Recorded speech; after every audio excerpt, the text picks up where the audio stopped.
প্ৰিয় ছাত্ৰ-ছাত্ৰীসকল, সকলোকে স্বাগতম জনাইছোঁ। আশা কৰিছোঁ তোমালোক সকলোৱে ভালে আছা। আজি তোমালোকক দশম শ্ৰেণীৰ সমাজ বিজ্ঞান বিষয়ৰ দ্বিতীয় খণ্ড ভূগোলৰ চতুৰ্থ অধ্যায় অৰ্থাৎ অসমৰ ভূগোলৰ প্ৰথম দুটা অংশ পঢ়াবলৈ লৈছোঁ। এই অধ্যায়ৰ প্ৰথম অংশ জনসংখ্যা আৰু বসতিৰ বিষয়ে কোৱাৰ আগতেই আমি অসমৰ অৱস্থিতি সম্পৰ্কে কিছু কথা জানি লোৱাটো খুবেই প্ৰয়োজনীয়। অসম উত্তৰ-পূব ভাৰতৰ এখন অন্যতম উল্লেখযোগ্য ৰাজ্য।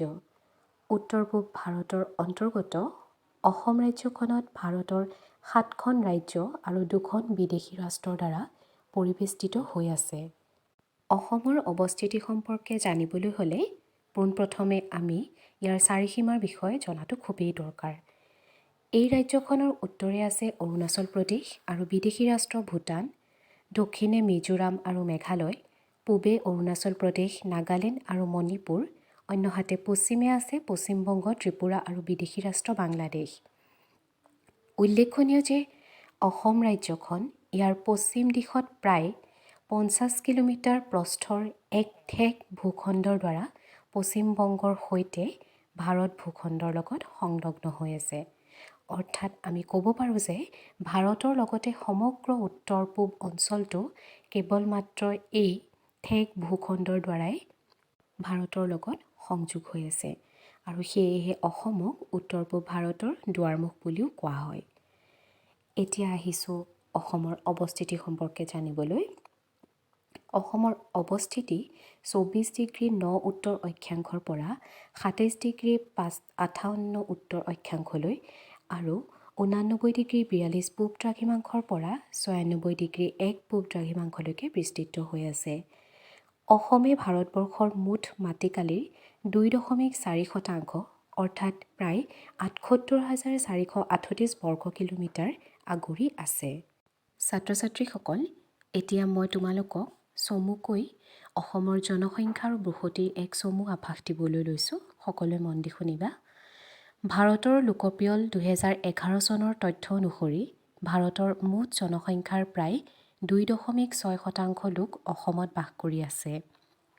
অসমৰ মুঠ জনসংখ্যা হৈছে 312.05 লাখ আৰু ইয়াৰে 159.39 লাখ পুৰুষ আৰু 152.66 লাখ মহিলা। লক্ষ্য কৰিলে দেখা যায় যে 2001 চনত লিংগ অনুপাত আছিল 935 আৰু এই অনুপাত 2011 চনত ক্ৰমান্বয়ে বৃদ্ধি হৈ 958 হৈছিলগৈ। অন্যহাতে জনসংখ্যাৰ বিতৰণৰ বিষয়ে চাবলৈ গ'লে আমি 2001 চনৰ তথ্য মতে এইটো বিচাৰি পাওঁ যে অসমৰ মুঠ জনসংখ্যাৰ প্ৰায় 87% লোক গাঁৱত বাস কৰিছিল। কিন্তু 2011 চনত গাঁৱত বাস কৰা লোকৰ সংখ্যা 85.90% হ্ৰাস পাইছে। ইয়াৰ বিপৰীতে নগৰীয়া জনসংখ্যা 2001 চনত 12.90%ৰ পৰা 2011 চনত 14.09%লৈ বৃদ্ধি পাইছে। ইয়াৰ পৰা আমি এই কথা স্পষ্টকৈ জানিব পাৰোঁ যে ৰাজ্যখনত গাঁৱৰ পৰা নগৰলৈ প্ৰব্ৰজন যথেষ্ট পৰিমাণে হৈছে। সেয়েহে গাঁৱত বাস কৰা লোকৰ সংখ্যা হ্ৰাস হৈ নগৰত বাস কৰা লোকৰ সংখ্যা ক্ৰমান্বয়ে বৃদ্ধি পাবলৈ ধৰিছে। ভাৰতবৰ্ষৰ আন আন ৰাজ্যসমূহৰ দৰে অসমতো নগৰীকৰণ প্ৰক্ৰিয়া আৰম্ভ হৈছে। ৰাজ্যখনত নগৰীয়া সংখ্যা বৃদ্ধি পোৱাৰ লগে লগে নগৰ চহৰৰ সংখ্যাও ক্ৰমান্বয়ে বাঢ়িবলৈ ধৰিছে। 2011 চনৰ লোকপিয়লৰ তথ্য অনুসৰি অসমত 7খন প্ৰথম শ্ৰেণীৰ আৰু 6খন দ্বিতীয় শ্ৰেণীৰ নগৰ আছে। এই নগৰসমূহৰ ভিতৰত ৰাজধানী চহৰ গুৱাহাটীত 9,78,549 জন নগৰীয়া লোকৰ জনসংখ্যাৰে অসমৰ আটাইতকৈ জনবহুল নগৰী হিচাপে পৰিগণিত হৈছে। গুৱাহাটীৰ পিছতেই জনসংখ্যাৰ হিচাপত দ্বিতীয় আৰু তৃতীয় স্থানত আছে যথাক্ৰমে বৰাক উপত্যকাৰ শিলচৰ নগৰ আৰু উজনি ব্ৰহ্মপুত্ৰ উপত্যকাৰ ডিব্ৰুগড় নগৰ। এতিয়া আহিছোঁ আজিৰ শ্ৰেণীটোৰ দ্বিতীয়টি অংশলৈ অৰ্থাৎ জনসংখ্যা বৃদ্ধিৰ ধাৰা। আমি সকলোৱে জানো যে জনসংখ্যা পৰিৱৰ্তনশীল। জনসংখ্যাৰ লগতে ইয়াৰ বিতৰণ আৰু গঠনৰ পৰিৱৰ্তনো অহৰহ হৈ আছে আৰু হৈ থাকিব।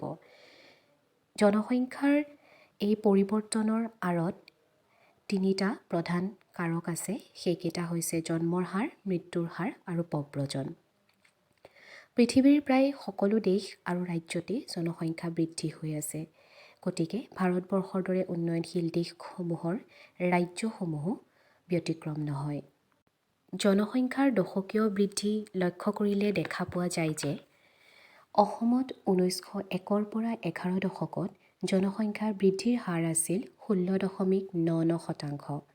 কিন্তু ইয়াৰ পিছৰ দশকত অৰ্থাৎ 1911ৰ পৰা 21 দশকত 20.48% বৃদ্ধি হয়। পৰৱৰ্তী তিনিটা দশকত জনসংখ্যা বৃদ্ধিৰ হাৰ মোটামুটিভাৱে প্ৰায় একেই থাকে। কিন্তু স্বাধীনোত্তৰ কালত অৰ্থাৎ 1951 চনৰ পৰা অসমৰ জনসংখ্যা দ্ৰুত হাৰত বৃদ্ধি পোৱা দেখিবলৈ পোৱা গৈছিল। বিশেষকৈ 1951ৰ পৰা 61 আৰু 1961ৰ পৰা 71 দশক দুটাত ৰাজ্যখনৰ জনসংখ্যা পূৰ্বৰ 19 বা 20% বৃদ্ধিৰ তুলনাত ক্ৰমে 34.98% আৰু 34.95%লৈ বৃদ্ধি পাইছিল। অৱশ্যে ইয়াৰ পৰৱৰ্তী দশকবিলাকত জনসংখ্যা বৃদ্ধি ক্ৰমশ নিম্নগামী হ'বলৈ ধৰিছিল।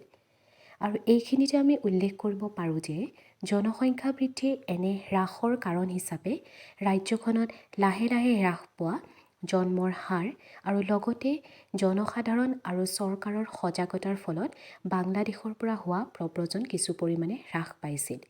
গতিকে ইয়াৰ ফলতে এই দশককেইটাত কিছু পৰিমাণে হ'লেও জনসংখ্যাৰ হাৰ নিম্নগামী হৈছিল। ছাত্ৰ ছাত্ৰীসকল, আশা কৰিছোঁ আজি আমি আলোচনা কৰা জনসংখ্যা আৰু বসতি লগতে জনসংখ্যা বৃদ্ধিৰ ধাৰা এই দুটা অংশৰ পৰা যিখিনি আলোচনা কৰিলোঁ তাৰ পৰা তোমালোক কিছু পৰিমাণে হ'লেও উপকৃত হ'বা। ধন্যবাদ।